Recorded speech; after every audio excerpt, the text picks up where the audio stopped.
This is 5 on your side at 5. Focused on you.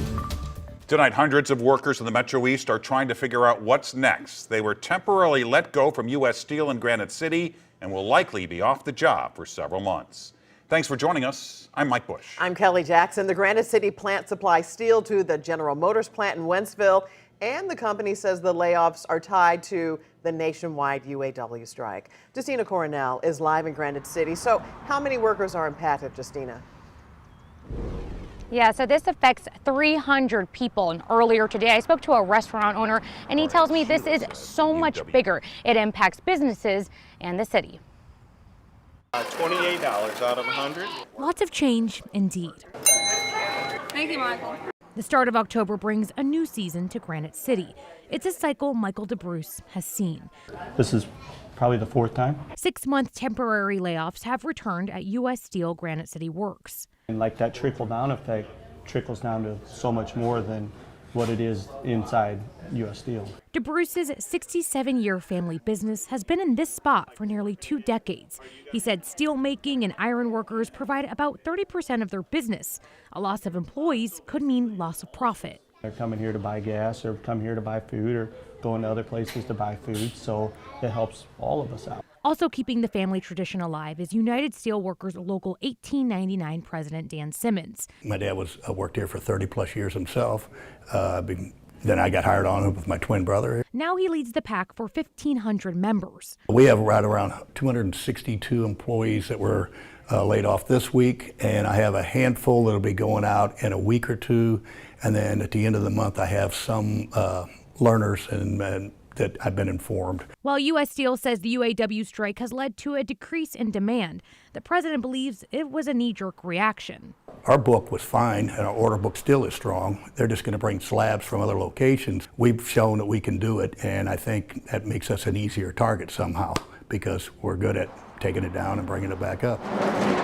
As Local 1899 works to host informational meetings for members, DeBruce aims to serve them with comfort and support in this season of change. But I just feel bad for all the hardworking people that go in and out of there every day, and now they're not.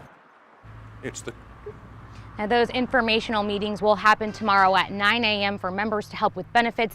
Now, I did reach out to the company, and they said they have no major updates for us at this time. Reporting in Granite City, Justina Cornell, 5 on your side.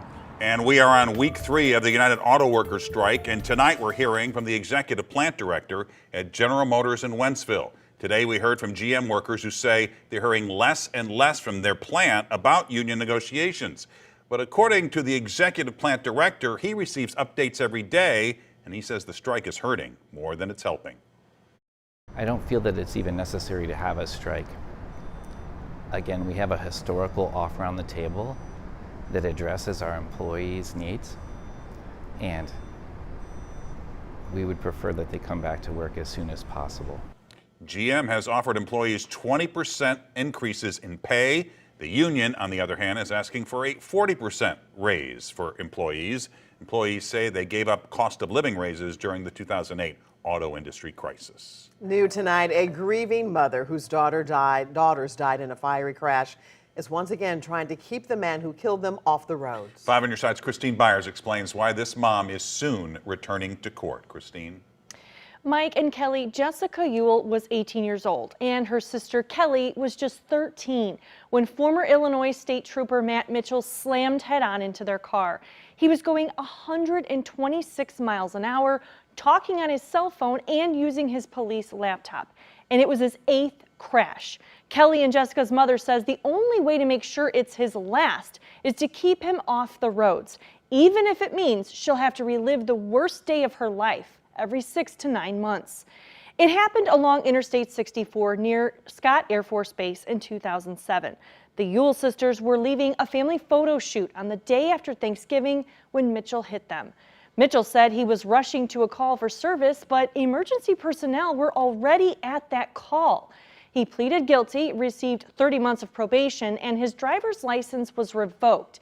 Mitchell repeatedly tried to get his license back until former Secretary of State Jesse White said in 2014 that he would not give it back to him as long as he remained in office. Alexei Janulius took office in January, and now Mitchell has asked to get his license back again. There is no limit on how many times Mitchell can ask for his license back. Kim Schlau says she will be at every hearing. It'll be 16 years that Jessica and Kelly have been gone in November. It's been 16 years. And then the other part of me thought, well, that's been 16 years that my daughters didn't get. Now, Mitchell's attorney did not respond to a phone call seeking comment today. Janulius's office sent a statement saying Mitchell has asked that the hearing about his license be continued until November 1st so he can provide additional documentation regarding alcohol use and a mental health evaluation. All right, thank you, Christine. Tonight, several teens are recovering after they were hurt in a crash in Jennings. It happened just after 6 this morning on Horde Avenue near College Avenue. Police tell us a car with teens inside crashed into 2 parked cars. All 3 cars caught fire. The teens ran off. Officers found them a block away with minor injuries. Neighbors tell us this crash is all part of a larger issue. We always sitting on our porch every day watching everything was going up and down this road. I hope they okay though. I hope everyone is okay. But this is constantly, this is every day, all day, speeding. Police tell us the teens were taken to the hospital to be treated. We're learning new details about a deadly crash and chemical spill near Effingham, Illinois. 5 people died, including a 7- and 10-year-old. Investigators say the crash was likely caused by a vehicle trying to pass a chemical truck. The truck overturned Friday on Route 40, causing it to leak 4,000 gallons of anhydrous ammonia. 3 of the victims are from Beecher City near Effingham. 1 is from New Haven, Missouri, and the other is from Ohio. We've also learned some Mizzou students were injured in the crash, but we're still waiting to learn more about those injuries. A prisoner who escaped custody while at a hospital in South St. Louis is facing additional charges. Tommy Boyd escaped from Mercy South last month, leading to a nearly day-long manhunt. Sources tell us 1 guard went to the restroom while the other fell asleep. Boyd had been serving time at a prison in Potosi for child sex charges. He is now charged with escaping from custody, unlawful possession of a firearm, and stealing. The St. Louis Board of Aldermen is rolling out ideas to address the homeless population in the city. For weeks, people have been living in tents outside of City Hall. City leaders want to create safe camping areas, they say, and increase accessibility to shelters. The plan will include expanded mobile bathrooms and showers to provide additional services to homeless encampments. Progressive members of the Board of Aldermen called on their colleagues to take action before the weather turns. Winter is coming, and we know the death and devastation that our cold weather can cause, and ownership, and the outcome of this crisis is in this board's hands, as well as the mayor's office. One of their ideas would lower the restrictions on launching new shelters throughout the city. Advocates hope to open micro shelters where up to 8 people could stay at various locations.